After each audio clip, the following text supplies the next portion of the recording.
Hello प्यारे दोस्तों, कैसे हैं आप। उम्मीद करता हूं कि आप लोग अच्छे होंगे और अपनी पढ़ाई को अच्छे ढंग से कर रहे होंगे। जैसा कि आप देख पा रहे हैं, आज मैं आप लोगों को साइंस का क्वेश्चन करवाने वाला हूं। आपके एग्जाम में हूबहू यही सब क्वेश्चन रहेंगे। आप लोग अच्छे ढंग से इसका प्रिपरेशन कर लीजिए। तो देर किस बात की, करते हैं अब क्वेश्चन को सॉल्व।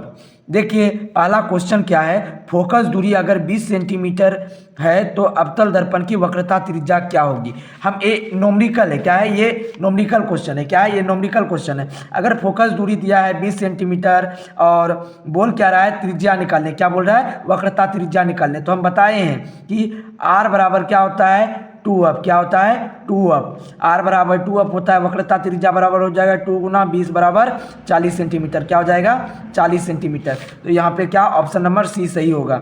इसके बाद दूसरा क्वेश्चन देखते हैं। कांच की एक समांतर पट्टिका पर श्वेत किरण तिरछी आपतित होती है, निम्नांकित में कौन प्रथम अपवर्तन के साथ घटित होगा। तो ऑप्शन ए है विचलन, ऑप्शन बी है पूर्ण परावर्तन, ऑप्शन सी है वर्ण विक्षेपण, ऑप्शन डी है इनमें से सभी। तो आप बता सकते हैं इनमें से कौन सा सही होगा। तो इनमें से ए ऑप्शन सही होगा, क्या, विचलन। कौन सा सही होगा, विचलन। अब तीसरे क्वेश्चन की बात करते हैं। घरेलू विद्युत परिपथ में उदासीन तार का रंग होता है। भाई साहब, घरेलू विद्युत परिपथ में उदासीन तार का रंग होता है, क्या होता है, काला होता है। क्या होता है, काला होता है। अब चौथे क्वेश्चन की बात करते हैं। किस युक्ति में विभक्त वलय त्रिक परिवर्तन का कार्य करता है। तो विद्युत मोटर हो जाएगा। क्या हो जाएगा, विद्युत मोटर हो जाएगा। इसके बाद बात करते हैं पांचवा क्वेश्चन की। तो सौर ऊर्जा को सीधे विद्युत में बदलने वाली युक्ति को क्या कहते हैं। भाई साहब, सौर सेल कहते हैं। क्या कहते हैं, सौर सेल कहते हैं। आपके एग्जाम में हूबहू क्वेश्चन आ सकता है, इसलिए आप लोग ध्यान से वीडियो को लास्ट तक देखिएगा। इसके बाद छठा क्वेश्चन है। एक विद्युत बल्ब के तंतु का प्रतिरोध 120 ओम है। यह बल्ब 22 ओम वोल्ट के विद्युत स्रोत से कितनी विद्युत धारा लेगा। भाई इसका भी फॉर्मूला होता है। क्या होता है, V बराबर IR। आप उसको बैठा के अगर सॉल्व कीजिएगा तो आपका आंसर डी आएगा, क्या, 0.18 एम्पियर। अब बात करते हैं सातवें क्वेश्चन की। एक सेल का विद्युत वाहक बल 1.5 वोल्ट है, तो 1 कूलम आवेश गुजारने पर कार्य होगा। भाई साहब, इसका भी एक फॉर्मूला होता है। फॉर्मूला क्या होता है, वाहक बल का फॉर्मूला होता है WQ। क्या होता है, WQ। इसलिए वो फॉर्मूला बैठा के जो है आपका क्या हो जाएगा, ऑप्शन नंबर सी आंसर हो जाएगा। अब क्वेश्चन बात करते हैं आठवां क्वेश्चन की। तो इंद्रधनुष रंगीन क्यों होता है। भाई इंद्रधनुष जो है जल कण द्वारा अवशोषण के कारण क्या होता है, रंगीन होता है। क्या, जल कण द्वारा अवशोषण के कारण रंगीन होता है। क्वेश्चन नंबर 9 की बात करते हैं। निम्नलिखित में नर युग्मक कौन है। नर युग्मक कौन है भाई, तो इसमें नर युग्मक है शुक्राणु। क्या है, शुक्राणु। क्वेश्चन नंबर 10 की बात करते हैं।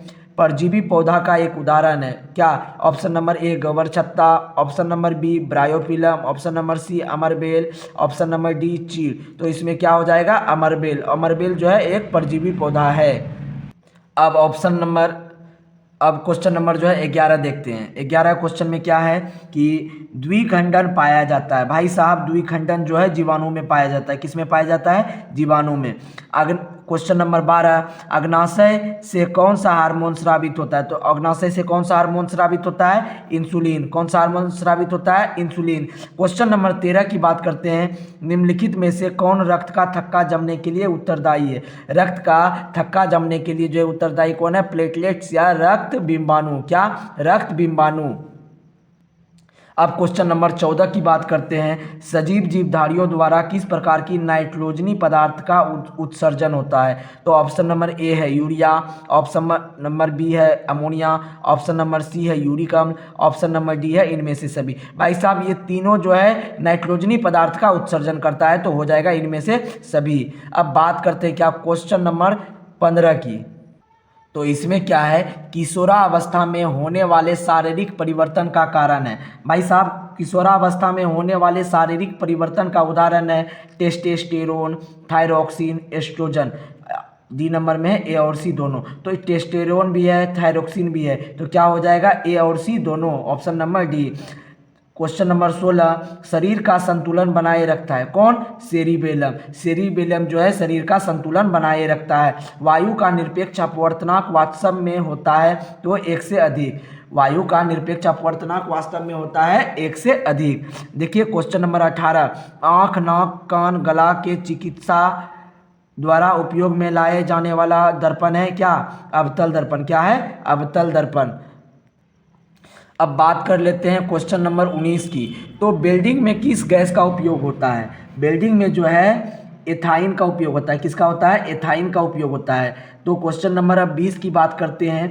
एल्किन का सामान्य सूत्र है। एल्किन का सामान्य सूत्र क्या है? CnH2n। CnH2n। क्वेश्चन नंबर 21 का बात करते हैं। निम्न में से कौन सा स्वच्छ ऊर्जा स्रोत है? निम्न में से कौन सा स्वच्छ ऊर्जा स्रोत है? स्वच्छ ऊर्जा स्रोत क्या है? प्राकृतिक गैस। क्वेश्चन नंबर 22 का बात करते हैं। हमारा शरीर किस pH प्रास के बीच कार्य करता है? तो वो हो जाएगा 7.0 से 7.8। अब क्वेश्चन नंबर 23 की बात करते हैं कि ग्लूकोज का रासायनिक सूत्र निम्नलिखित में कौन है? आप सोच सकते हैं कितना इजी सब क्वेश्चन पूछा जा रहा है। आपको ये सब क्वेश्चन जानना बहुत ही ज़रूरी है। अब बात करते हैं क्वेश्चन नंबर 24 की कि सोडियम की परमाणु संख्या कितनी होती है? तो सोडियम की परमाणु संख्या 11 होती है। लेटेक्स पाया जाता है भाई साहब, लेटेक्स जो है कनेर में पाया जाता है। किस में पाया जाता है? कनेर में। अब क्वेश्चन नंबर 26 है, एंड्रोजन स्रावित होता है। एंड्रोजन अंडाशय द्वारा स्रावित होता है। किसके द्वारा स्रावित होता है? अंडाशय के द्वारा स्रावित होता है। अब बात करते हैं क्वेश्चन नंबर 27 की। वर्तिकाग्र भाग है। वर्तिकाग्र भाग किसका है? अंडाशय का है। किसका है? अंडाशय का। क्वेश्चन नंबर 28 का ग्रहणी भाग है। ग्रहणी किसका भाग है? छोटी आंत का। क्या है? छोटी आंत का। क्वेश्चन नंबर 29 की बात करते हैं। मनुष्य में नासिका छिद्र, लैरिंक्स और ट्रेकिया तथा फेफड़ा मिलकर बनता है। क्या बनता है? श्वसन तंत्र बनता है। क्या बनता है? श्वसन तंत्र बनता है। अब क्वेश्चन नंबर 30 की बात करते हैं। पादप में जाइलम उत्तरदायी है। किस लिए? जल के संवहन के लिए। अब क्वेश्चन नंबर 31 की बात करते हैं। जिबरेलिन है पादप हार्मोन। क्या है? पादप हार्मोन। इसके बाद क्वेश्चन नंबर 32 की बात करते हैं। पत्तियों का मुरझाना किस पादप हार्मोन के कारण होता है? तो एब्सिसिक अम्ल। कौन है? एब्सिसिक अम्ल, ऑप्शन बी। इसके बाद देखिए अगला क्वेश्चन, मैग्नीशियम की परमाणु संख्या 12 है, इसकी संयोजकता क्या है? तो संयोजकता क्या हो जाएगी? 2 हो जाएगी। बहुत ही इजी क्वेश्चन पूछ रहा है भाई। इसके बाद क्वेश्चन नंबर आगे देखते हैं। निम्नलिखित में किस धातु का विस्थापन उसके लवण के विलयन से लोहा द्वारा होता है? तो तांबा। क्या? तांबा। क्वेश्चन नंबर आगे देखते हैं। एथिल एल्कोहल का व्यापारिक उत्पादन किस रासायनिक क्रिया द्वारा होता है? तो किण्वन के द्वारा। किसके द्वारा? किण्वन के द्वारा। कली चूना का रासायनिक सूत्र क्या है? तो CaO। ये option number B, calcium oxide. अब आगे चलते हैं। आयोडीन युक्त नमक है। आयोडीन युक्त का नमक देखिए ये भी फॉर्मूला है, ये भी फॉर्मूला है। तो ए और बी दोनों, ऑप्शन नंबर सी हो जाएगा। अब आगे क्वेश्चन की बात करते हैं। तो आगे क्वेश्चन है, प्लास्टर ऑफ पेरिस रासायनिक नाम क्या है? प्लास्टर ऑफ पेरिस का रासायनिक नाम जो है ये है कैल्शियम सल्फेट हेमीहाइड्रेट। क्या है? Calcium sulphate hemihydrate, option number C. अब आगे क्वेश्चन की बात करते हैं। कैथोड किरणों में क्या उपस्थित रहते हैं? क्या उपस्थित रहते हैं? इलेक्ट्रॉन। कैथोड किरणों में क्या उपस्थित रहते हैं? इलेक्ट्रॉन। अब आगे क्वेश्चन की बात करते हैं। कवक में पोषण की कौन सी विधि है? कवक में पोषण की मृतोपजीवी है। क्या है? मृतोपजीवी। अब क्वेश्चन नंबर 41 की बात करते हैं। प्रतिरोधकों के एक संयोजन में से एक प्रतिरोध हटा देने पर कुल प्रतिरोध बढ़ जाता है। यह संयोजित था समानांतर में। किसमें? समानांतर में। आगे क्वेश्चन की बात करते हैं। एक कमरे में 60 वोल्ट 260 वाट 200 वोल्ट एवं 40 वाट 200 वोल्ट के दो उपकरण 100 वोल्ट आपूर्ति से जुड़े हैं। कुल उपभुक्त शक्ति है। आप शक्ति बराबर सूत्र लगा के आप निकाल सकते हैं। इसमें हम बता देते हैं कि इसका आंसर होगा ए 25 वाट। अब आगे चलते हैं कि निम्नांकित में कौन सा पद विद्युत परिपथ में विद्युत शक्ति को निरूपित करता है? तो कौन सा पद? तो ऑप्शन नंबर डी हो जाएगा। उत्तल दर्पण में आवर्धन का महत्तम मान होता है 1/2। विभवांतर मापा जाता है, भाई विभवांतर किसके द्वारा मापा जाता है? वोल्ट मीटर द्वारा। किसके द्वारा? वोल्ट मीटर के द्वारा। निम्नांकित में कौन सा कथन सत्य है? एम्पियर बराबर, आगे क्वेश्चन में बता रहे हैं, ठीक है।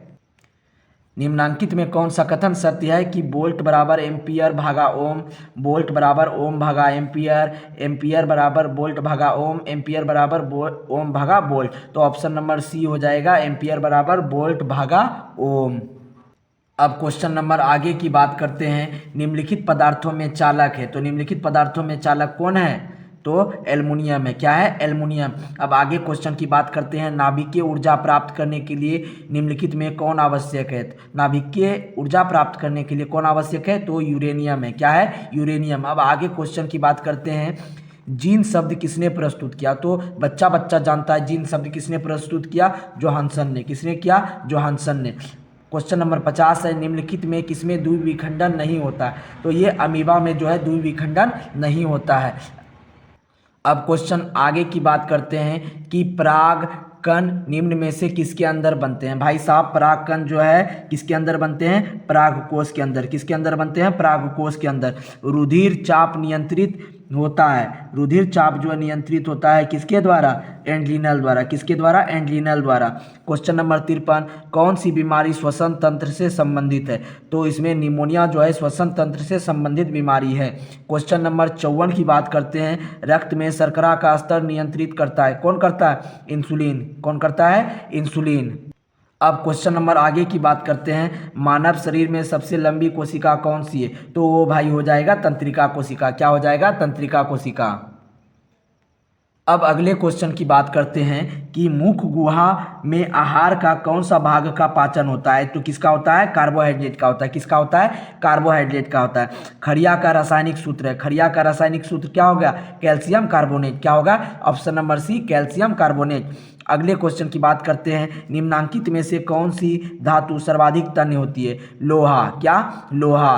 पेंटेन जिसका अनुसूत्र C5H12 है कि कितने संरचनात्मक समावयवी संभव है? तो कितने हैं? 3। कितने हैं? 3। अब क्वेश्चन नंबर आगे की बात करते हैं।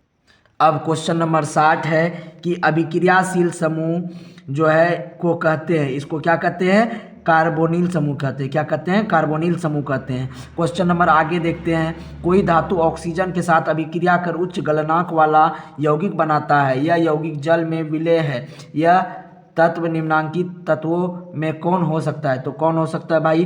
कैल्शियम हो सकता है। क्या हो सकता है? कैल्शियम। आगे क्वेश्चन देखते हैं। मालाचाइट किस धातु का अयस्क है? तो वो हो जाएगा कॉपर का। किसका है? कॉपर का। अब आगे क्वेश्चन देखते हैं। लोहे पर जिंक परत लेपित करने की क्रिया को क्या कहते हैं? गैल्वेनीकरण कहते हैं। क्या कहते हैं? गैल्वेनीकरण करते हैं। अब क्वेश्चन आगे पढ़ते हैं। क्या सिरका में निम्न में से कौन सा अम्ल पाया जाता है? तो सिरका में कौन सा अम्ल पाया जाता है? एसिटिक अम्ल पाया जाता है। कौन सा अम्ल पाया जाता है? एसिटिक अम्ल। क्वेश्चन नंबर आगे देखते हैं। निकट दृष्टि दोष को निम्नलिखित में से किस लेंस के द्वारा हटाया जाता है? तो निकट दृष्टि दोष को जो है अवतल लेंस के द्वारा हटाया जाता है। किस दोष के द्वारा? अवतल लेंस के द्वारा। अब क्वेश्चन नंबर आगे देखते हैं। नेत्र में प्रवेश करने वाले प्रकाश किरणों का अधिकांश अपवर्तन होता है। कहाँ से होता है भाई अपवर्तन? तो अपवर्तन जो होता है दृष्टि पटल के बाहरी पृष्ठ से होता है। क्वेश्चन नंबर आगे देखते हैं। निम्नलिखित में कौन सा लेंस की क्षमता का मात्रक है? लेंस की क्षमता का मात्रक हम बताए थे क्या? डायोप्टर। क्या बताए थे? डायोप्टर। अब अगले क्वेश्चन की ओर देखते हैं। मानव नेत्र में किस प्रकार की लेंस पाया जाता है? तो मानव नेत्र में जो है उत्तल लेंस पाया जाता है। क्या पाया जाता है? उत्तल लेंस पाया जाता है। हजामत के लिए किस दर्पण का उपयोग होता है? भाई साहब हजामत के लिए जो है अवतल दर्पण का उपयोग होता है। अवतल दर्पण को ही हजामती दर्पण के नाम से जाना जाता है। क्वेश्चन नंबर आगे देखिए।